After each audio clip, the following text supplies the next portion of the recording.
Since the times of Aristotle, there had been significant changes in our views of the universe, many of which conflicted with the basic philosophies of the Catholic Church and provided severe obstacles for scholars, such as the lifetime imprisonment of Galileo. The shift from the geocentric theory to the heliocentric theory was not an easy one. So first, let's start with the geocentric theory. The geocentric theory entails an Earth-centered universe, and it emerged in Greek astronomy in the 4th century BCE, largely through the works of Aristotle and Plato. Aristotle was a Greek philosopher and scientist during this time period, and laid out the basis of scientific study in the medieval era. Through his Aristotelian system, Aristotle supported the theory of geocentricism. His student, Plato, stated that the Earth was a stationary sphere in the center of the universe, and that stars and planets were carried around the Earth. But later came Ptolemy in the 2nd century CE, who expanded on the ideas of Aristotle and Plato. Ptolemy was an astronomer, mathematician, and geographer. He was also an enthusiast of the geocentric theory and mapped out his beliefs in the Ptolemaic system. This system stated that the Earth is a stationary center of the universe, and the planets move around it in epicyclical orbits within surrounding concentric spheres. The Ptolemaic system was used by Greek astronomers for centuries, and although it was not scientifically accurate, it was a largely advanced version of the Aristotelian system. It was even adopted by the Roman Catholic Church in the 13th century. But in the 15th century, more and more inaccuracies were found in the Ptolemaic system, which led astronomers to seek new ideas and theories. This, and the need for more astronomers through the expansion of global trade and exploration, led to the Copernican revolution and the emergence of the heliocentric theory. Nicholas Copernicus was a Polish astronomer and a mathematician. He was dissatisfied with the Ptolemaic system and in response created the heliocentric theory. The heliocentric theory stated that the sun was the center of the universe, not the Earth. It is important to note that Copernicus's heliocentric theory was based on logic, not on experimental observations. This was done later by Brahe, Kepler, and Galileo. He first laid out his theory in a short work called Commentariolus, and because he was afraid of the possible repercussions by the Church, Copernicus did not publish his dedicated work to Pope Paul III called On the Revolutions of the Heavenly Spheres until the day he died. This work, which went more in depth of his heliocentric theory, did not create a spark in society at first. It wasn't until the late 18th century that the Copernican view of the solar system was almost universally accepted. But during the time, the main difficulty for people to believe and understand in the heliocentric theory is if the Earth orbits the Sun, which contradicts the belief that the Earth was stationary, then why don't they feel it? This was one of the main reasons it took such a long time for the theory to be accepted, and also because of the fact that it's stating that we are not the center of the universe. So the next player in the Copernican revolution was Tycho Brahe, who was a Danish astronomer who built the best astronomical instruments of his time, and began to teach other astronomers all over the world. Through his remarkable discoveries of the supernova and the comet, Brahe started to part from the geocentric theory as well as the heliocentric theory.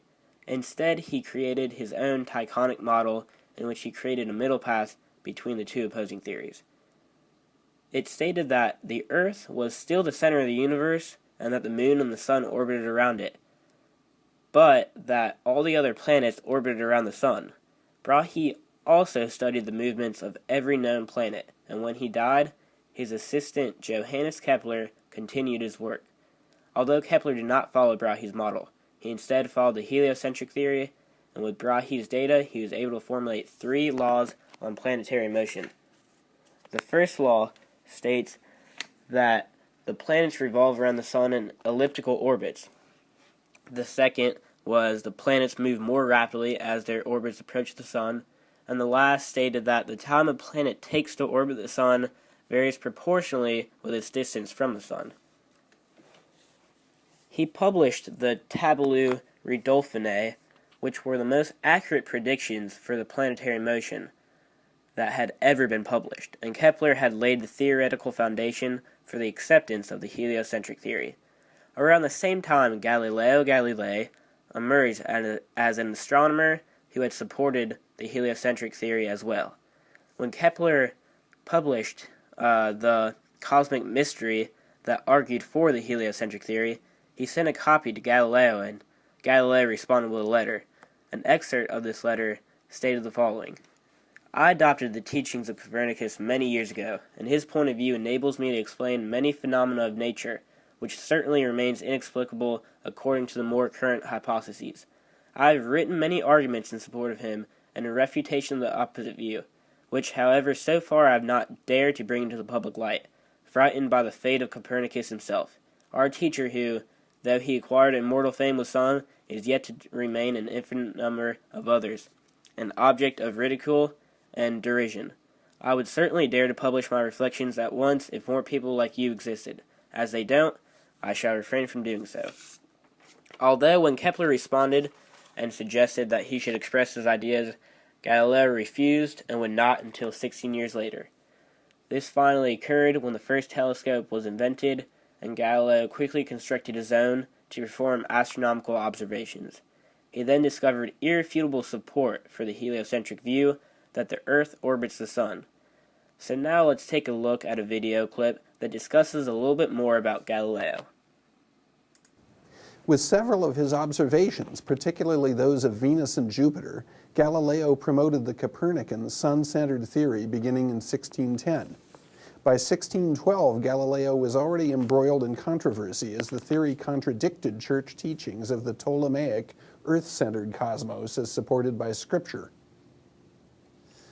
Trouble with the church brewed. In 1616, Galileo received an admonition. In 1632, his dialogue concerning the two chief world systems, in which he put down evidence for Copernicanism and ridiculed the old view, was published. In October of that year, he was ordered to appear before the court and ultimately found guilty of heresy. From 1634 until his death, Galileo was held in house arrest in Arcetri, the last 6 years of his life spent also in blindness. Despite his struggles with the church, Galileo left a towering legacy. He was the first to observe the sky telescopically and to analyze the observations empirically. He was the first to recognize the cosmos works by the principles of the language of mathematics. Recent astronomers have lavished praise on Galileo in their summary of his value to science. Albert Einstein simply said, "He was the father of modern science."